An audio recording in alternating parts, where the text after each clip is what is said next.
आप सभी के हृदय में विराजमान परमात्मा को मेरी राम राम।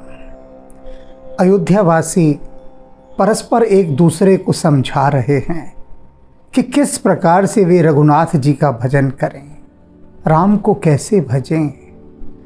अनेक अनेक प्रकार से, अनेक अनेक विधियों से और अनेक अनेक उदाहरणों के माध्यम से, क्योंकि परमात्मा के लिए कहा गया है एको अहम विप्रा बहुधा वदन्ति। वह एक है, लेकिन गुणी जन उसे अलग अलग रूपों में व्याख्यायित करते हैं, उसका वर्णन करते हैं। जिसे जो रूप भाता है वह उस रूप में उसे भजता है। और परमात्मा ने स्वयं को अनंत रूपों में प्रकट किया है, अनंत रूपों में, कि जिससे कोई ये न कह सके कि परमात्मा तो इस रूप में है ही नहीं। यदि वह इस रूप में होता तो स्वयं को इस रूप में भला क्यों न प्रकट करता।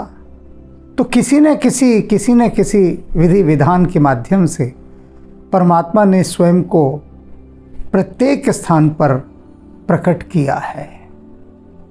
अब उसी प्रकटीकरण का यहाँ अयोध्या जी में कितना सुंदर उदाहरण दिया गया है। क्या कह रहे हैं अयोध्यावासी एक दूसरे को? लोभ मोह मृगजूथ किरात हैं, कि भगवान राम के किरात रूप को भजो। किरात एक जाति है जो तिब्बत और म्यांमार के मध्य रहती है। हिमालय के पूर्वी भाग जो कि नेपाल से सटा हुआ है, वहाँ का ये कबीला है। तो ये जाति शिकार में बहुत निपुण होती है, दक्ष शिकारी हैं ये। तो कहते हैं कि प्रभु श्री राम किरात रूप शिकारी हैं, आखेटक इनका ध्यान करो। शिकारी रूप प्रभु श्री राम का। भगवान शिव ने किरात रूप में अवतार लिया था, रूप धरा था अर्जुन की परीक्षा लेने के लिए, उसके साहस की, उसके बल की, उसकी विनम्रता की, उसकी भक्ति की, इन सभी की परीक्षा लेने के लिए भगवान शिव ने किरात का रूप धरा था और अर्जुन से युद्ध किया था। तो अर्जुन किरात युद्ध, जब अर्जुन पाशुपतास्त्र लेने के लिए भगवान शिव की साधना कर रहा था, तब भगवान शिव उसकी परीक्षा लेने आए थे और किरात का रूप धरा था। तो किरात जाति के अंदर भी भगवान ने अवतार धरा। तब क्या कह रहे हैं अयोध्यावासी कि वे प्रभु राम जो एक कुशल शिकारी हैं, किरात हैं, तुम उनको भजो। और वे किसका शिकार करते हैं? लोभ मोह मृगजूत। ये जो हिरणों के झुंड हैं, लोभ और मोह के, इन हिरणों के झुंड का शिकार करते हैं।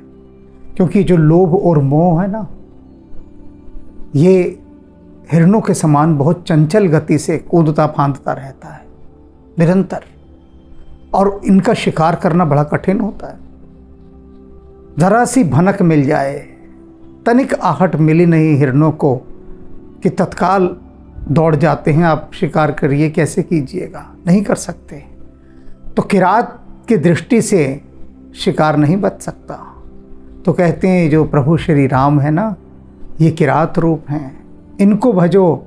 और क्या होगा? लोभ और मोह के जो तुम्हारे ये हिरण हैं, ये मारे जाएंगे। मन से कर हरि जन सुख दाते हैं। प्रभु श्री राम सिंह हैं, शेर हैं। किसके लिए शेर हैं भाई? ये जो कामदेव रूपी हाथी है ना, कामदेव को, काम को हाथी के समान बताया है। क्योंकि कभी किसी मतवाले हाथी को देखो, होश उड़ा देगा, चलता फिरता जैसे कोई पहाड़ हो, जो सामने आएगा उसी को कुचल डालेगा, दलन कर देगा, मार डालेगा, उड़ा डालेगा। मदमस्त हाथी, पगलाया हाथी। और काम में तो पगलाए हुए को कुछ दिखता ही नहीं, कुछ नहीं दिखता। नहुष पर कामदेव रूपी हाथी सवार था, तो नहुष ने सप्तऋषियों को लात मार दी। तो कामदेव रूपी ये मदमाता हाथी कुछ देखता थोड़ी ना है कि सामने कौन आ रहा है, कुछ भी नहीं देखता। लेकिन इस हाथी को कोई अंकुश नियंत्रित नहीं कर सकता। अंकुश नियंत्रित करने वाले, मारने वाले महावत को भी ये पटक कर मार देता है। तो ऐसे में सिंह को देखते ही, शेर को देखते ही ये कामदेव रूपी हाथी तत्काल सहम कर बैठ जाता है। तो ये जो प्रभु श्री राम है ना हमारे, ये कामदेव रूपी इस मदमाते हाथी को शांत बिठाने के लिए शेर हैं, सिंह रूप हैं, हरिजन सुखदाते हैं और अपने भक्तों को सुख देने वाले हैं। भक्त जब इनकी शरण में जाते हैं, राम की शरण में गए और समस्त सुखों की शरण में चले गए। संशय शोक निबिड़तम भानु ही। प्रभु श्री राम सूर्यवंशी तो थे ही, किंतु अनेक स्थानों पर तुलसीदास जी ने इनको सूर्य रूप बताया है। अब यहाँ किस सूर्य रूप की बात कर रहे हैं, कैसे सूर्य हैं प्रभु श्री राम? संशय शोक निबिड़तम, निबिड़तम बहुत गहरा घना अंधियारा, ऐसा अंधकार जिसमें हाथ को हाथ नहीं दिखाई देता, इसे निबिड़ अंधार कहते हैं। रामकृष्ण परमहंस का एक प्रिय भजन था जिसे विवेकानंद गाकर सुनाते थे, निबिड़ अंधारे माँ तोर चमके अरूप राशि। कि इस निबिड़ अंधार में, अंधियारे में, गहरे अंधियारे में माँ ये जो तेरी अरूप राशि है ये चमकती है। माँ तोर चमके अरूप राशि। तो ये जो निबिड़ अंधार है, ये जो अंधेरा है, कैसा? संशय और शोक को बढ़ाने वाला। संदेह और शोक ये बहुत गहरे अंधकार हैं, ये सब कुछ ढक डालते हैं, कुछ दिखाई नहीं देता इस गहरे अंधकार में। भगवान कृष्ण ने तो कहा है कि हे अर्जुन, संसार में संशयग्रस्त चित्त कभी मुझे पा नहीं सकता, संशयग्रस्त चित्त। और यहाँ तो देख लीजिए लोगों के मन में पग पग पर कितने संदेह भरे पड़े हैं। एक पग में 1000 संदेह हैं, एक पग में। हमारा यह मन केवल संदेह का ही एक पिटारा है और कुछ नहीं है। आप कोई भी बात सुन लीजिए, कोई भी बात, तत्काल आप संदेह से भर जाते हैं, तत्काल। तो संदेह जो है साथ में घूमता रहता है हर समय। सोच के देख लीजिए अभी से, कोई भी बात, कोई भी बात, आप कोई सामान खरीद रहे हैं, तत्काल संदेह से भर जाते हैं कि दुकानदार बहुत पैसे ले रहा है, ये लूट रहा है हमें, लुटेरा है। कोई भी बात हो, तत्काल पहला काम होता है मन संदेह से भर जाता है, चाहे कुछ ना हो वहाँ, लेकिन संदेह आकर बैठ जाएगा। तो इसीलिए संदेहग्रस्त चित्त में परमात्मा कभी नहीं आता। और दूसरा क्या है? शोक। कितनी गहरी अंधियारी रात होती है शोक की।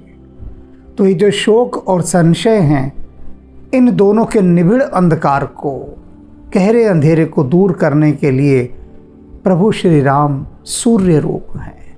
राम रूपी सूर्य का जब उदय होता है तो कहीं संशय रहता ही नहीं किसी भी प्रकार का, कैसा भी, और कोई शोक भी नहीं रहता। ये दोनों ही प्रकार के निबिड़ अंधेरे चले जाते हैं, कहाँ विलीन हो जाते हैं, इनका अस्तित्व ही नहीं रहता। दनुज गहन घन दहन कृसाहु ने। और भगवान राम क्या हैं? भगवान राम को भजो। अयोध्यावासी कह रहे हैं कि अरे भाई, प्रभु श्री राम जंगल की आग हैं, ये अग्नि रूप प्रभु श्री राम को भजो। कैसी जंगल की आग हैं? जो राक्षस रूपी इन वनों को जला देते हैं। जंगल की आग देखी है ना, दावाग्नि। ये दावानल जो होती है, ये देखते देखते खड़े जंगलों को जलाकर भस्म कर देती है। खांडव वन में बहुत से राक्षस रहते थे और खूब आतंक फैला रखा था। प्राचीन काल में राक्षस नाम था, आधुनिक काल में उसे आतंकवादी कहते हैं। मानकर चलो जंगलों में बहुत सारे आतंकवादी छिपे बैठे हों, कैसे निकालिएगा? अंदर सेना को भेजेंगे तो आतंकवादी मार डालेंगे, क्योंकि उनको पता है सब जगह जंगल के सारे रास्ते, तो अंदर कैसे जाएं? तो ऐसी ही स्थिति भगवान कृष्ण और अर्जुन के सम्मुख हो गई थी कि जो खांडव वन के अंदर जितने राक्षस थे, इन्होंने जीना दूभर कर दिया था। तो भगवान कृष्ण ने कहा, अर्जुन से चिंता मत कर, तू ऐसा कर, जंगल के उस कोने पर खड़ा हो जाओ और मैं इस कोने पर, और लगा दे आग जंगल को। लगा दिया। जितने राक्षस थे सब अंदर ही जलकर भस्म हो गए। केवल एक बचा था, मय दानव, जो निकल कर बाहर आया। अर्जुन उसे मारने लगा तो वो भागता हुआ पहुंचा भगवान श्री कृष्ण के चरणों में गिर गया कि प्रभु रक्षा करे। अब शरणागत की रक्षा करने का जो बाना, जो नेम, जो टेक प्रभु श्री राम ने ली हुई थी, वह कृष्णावतार में भी निभाई। जब गिर गया मैदानव चरणों में आके, तो कृष्ण कहते हैं, अर्जुन ठहर, मत मार इसे। और बड़ी गहरी बात है, क्यों नहीं मार, कि ये राक्षस अवश्य है लेकिन बहुत प्रतिभाशाली है, गुणवान है, लेकिन राक्षस हो गया और अब ये क्षमा मांग रहा है, तो इसे माफ कर और इससे काम ले। और मैं दानव से कहा कि तुझे पांडवों के लिए महल बनाना है। उसने ही वह महल बनाया था जिसमें दुर्योधन बार बार भ्रमित होकर गिर रहा था। जहां दरवाजा नहीं था वहां से निकलने की कोशिश करता था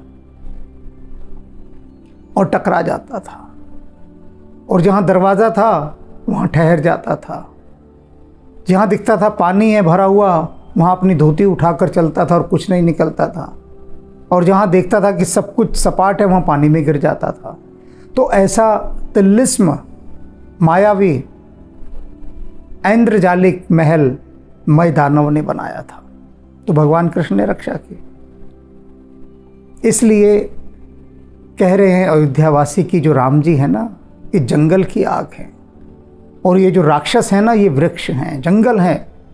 जंगल का जंगल था राक्षसों का। कहते इन सब को जलाकर राख करने के लिए ये जो अग्नि रूप प्रभु श्री राम है ना, इनका भजन कर, इनकी स्तुति कर, इनका ध्यान धर। जनक सुता समेत रघुबीर ही, कस न भजहूँ भंजन भव भीर ही। और जो लोग उस समय भी थे कुछ जो प्रभु श्री राम को भजते नहीं थे, उनका विरोध करते थे, तो उनसे कह रहे हैं अयोध्यावासी कि अरे भाइयों, तुम उन प्रभु श्री राम को क्यों नहीं भजते हो जो इन जन्म मरण के दुखों से मुक्ति देने वाले हैं। अरे सोचो, क्यों नहीं भज रहे हो। ये जो इतना बड़ा भय है जन्म मरण के, मृत्यु, ये सब आवागमन के चक्रों का, इनसे मुक्ति देने वाले वे ही तो हैं, और उनको भजो। लेकिन सुनो, केवल राम जी को ही मत भजना, सीता जी को मत भूल जाना। जनक सुता समेत रघुबीर ही।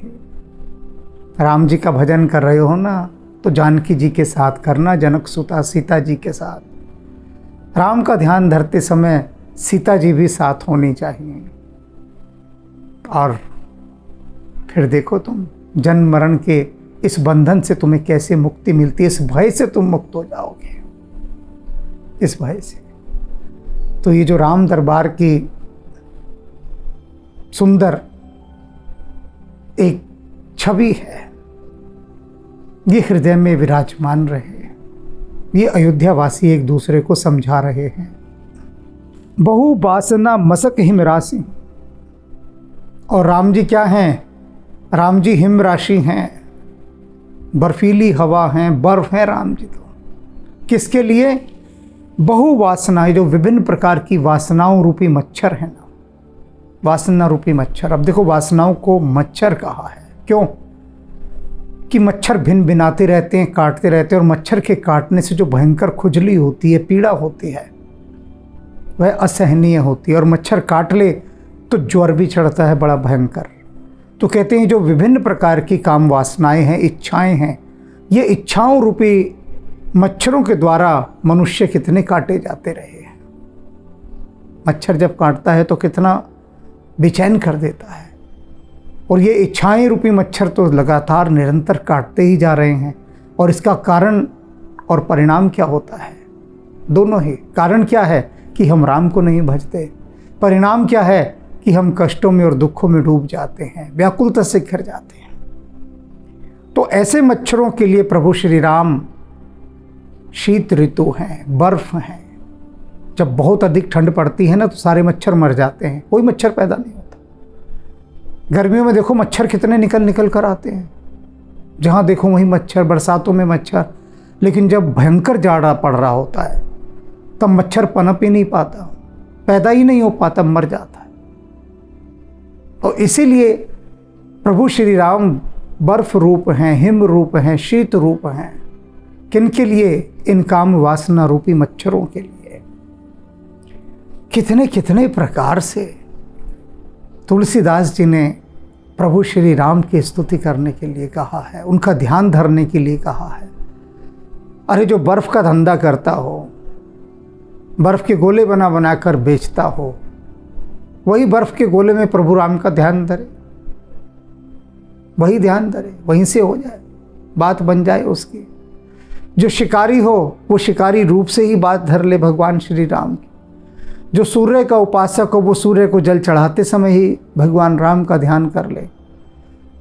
जो इस भयंकर काम वासना रूपी हाथी से ग्रस्त हो वो प्रभु श्री राम को सिंह रूप में भज ले। कितने अनंत मार्ग दिखा दिए हैं, जहाँ भी किसी भी जगह दृष्टि जाए हर स्थान से राम को भजा जा सकता है। सदा एक रस। क्या कह रहे हैं अयोध्यावासी कि हमारे राम जी तो सदा एक रस हैं। सबसे जिससे भी बात करते हैं ना उनका एक ही स्वर होता है। ऐसी बात नहीं कि गुरुजनों से बात करेंगे तो परम आदर से करेंगे और सेवक से बात करेंगे तो बहुत ही उसे नीचा समझकर करेंगे, ऐसा नहीं। एक रस, सदा एक रस रहने वाले भी, भीतर उनका सदा एक रस ही है। सागर सदा एक रस होता है, आपको बता दें। आप कहेंगे ऐसा कैसे कह रहे हैं, सागर तो कितना शोर मचाता है। निश्चित रूप से शोर मचाता है, लेकिन कहाँ? ऊपर ऊपर ऊपर उसकी वो लीला होती है सागर की। ज़्यादा से ज़्यादा 8-10 मीटर तक सागर की लहरें शोर मचाती हैं। सागर के अंदर कभी हलचल नहीं होती, भीतर भीतर सागर सदा शांत रहता है। देखा होगा आपने बहुत सारी इस तरह की फिल्में जो सागर के अंदर की शूटिंग करी गई हैं, ऐसे वीडियो देखी होंगी। वहाँ पता ही नहीं लगता यहाँ जल भी है या नहीं है, बिल्कुल शांत, हिलता भी नहीं पानी, इतना शांत। तो प्रभु सदा एक रस रहने वाले हैं, अजन्मे हैं। अयोध्यावासी कह रहे हैं कि राम जी अजन्मे हैं। अनेक लोग कहते हैं कि अरे ये जो दशरथ पुत्र राम है ना, ये वो राम नहीं है जिनकी बात कबीर साहब करते हैं या अन्य महापुरुष करते हैं। बहुत लोगों के अंदर ये, अब यही तो संदेह है। देखो मज़े की बात, कैसा माया ने कैसा गहरा संदेह खड़ा कर दिया कि माया कहती है राम तुम्हारे सामने हो और मैं तुम्हारे मन में संदेह डाल दूंगी। तुम बारंबार चीख चीख कर पुकार पुकार कर कहोगे कि ये राम है, ये नहीं है। अब भैया राम है नहीं है, ये तो ऐसा संदेह भर दूंगी और माया भर देती है। कितने मैंने मतावलंबी ऐसे देखे हैं जो कहते हैं कि दशरथ पुत्र राम वो परब्रह्म राम है ही नहीं। माया ने अपने रोगाणु डाल दिए वहाँ पर, डाल दिया चित्त में कि भैया तुम राम के पास कभी पहुँच ही ना पाओ, लो तुम्हारी फाइल ही करप्ट कर देती हूँ। माया ने पूरी फाइल करप्ट कर दी। अब वो जीवन भर बस पता नहीं कौन से कैसे राम को लिए फिरते रहते हैं, लेकिन मन में संदेह है। कहते हैं ये दशरथ पुत्र राम वो राम नहीं है। बस एक भीतर एक गहरा विरोध, एक विष पाल लेते हैं। यही तो माया का खेल है, और है क्या। और अयोध्यावासी कह रहे हैं कि वे अजन्मे हैं, उनके सामने ही पैदा हुए। रामनवमी को वो जो नवमी थी, उनके सामने खेले कूदे, पले बढ़े, घूमे घामे, विवाह हुआ, सब कुछ उन्हीं के सामने हुआ, अयोध्यावासियों के सामने। और यही अयोध्यावासी कह रहे हैं ये हमारे राम जी अजन्मे हैं, इनका कभी जन्म ही नहीं हुआ, अविनाशिनी है और अविनाशी हैं। ये वे ही परब्रह्म हैं, ये अयोध्यावासी कह रहे हैं। कौन से अयोध्यावासी? सभी अयोध्यावासी नहीं, वे अयोध्यावासी जिन पर राम की कृपा हो गई थी और राम ने उनको अनुमति दे दी थी कि तुम मुझे जान सकते हो। और अयोध्यावासी भी कौन थे? सोचो कौन रहे होंगे। राम जहाँ के राजा हों, वहाँ के जो वासी हों, अरे न जाने कितने कितने महान सिद्धों ने, तपस्वी मुनियों ने, किस किस ने अपनी बुकिंग करा रखी थी, पहले से एडवांस बुकिंग करा दी थी कि जब राम जी अवतार लेंगे तो हम अयोध्या में जन्म लेंगे। सबकी बुकिंग हो चुकी थी पहले, और ये एडवांस बुकिंग वाले ही वहाँ पर आए हुए थे, ये तो जानते थे सब। तो कह रहे हैं ये राम जी वही हैं।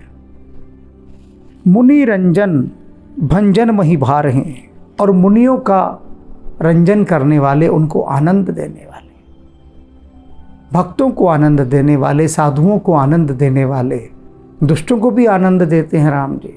पर वो आनंद दूसरे तरह का होता है, वो परमानंद होता है, सीधे अपने लोक में पहुंचा देते हैं एक क्षण में।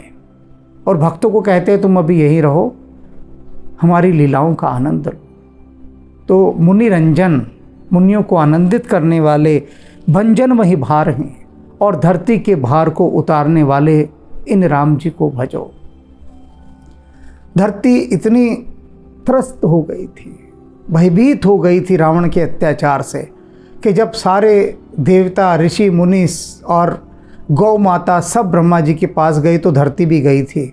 और धरती हाथ जोड़कर खड़ी हो गई कि ब्रह्मा जी, मैं अब पाप का भार नहीं उठा सकती, नहीं उठा सकती।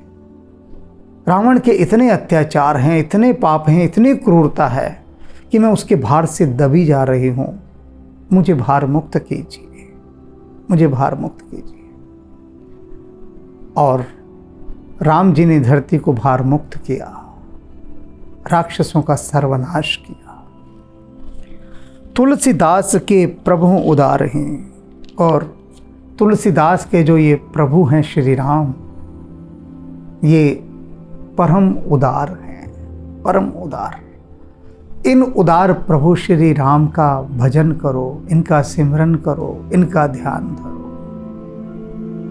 राम का गुणगान करिए, राम प्रभु की भद्रता का, शुद्धता का ध्यान धरिए, राम का गुणगान करिए, राम का गुणगान करिए। राम राम।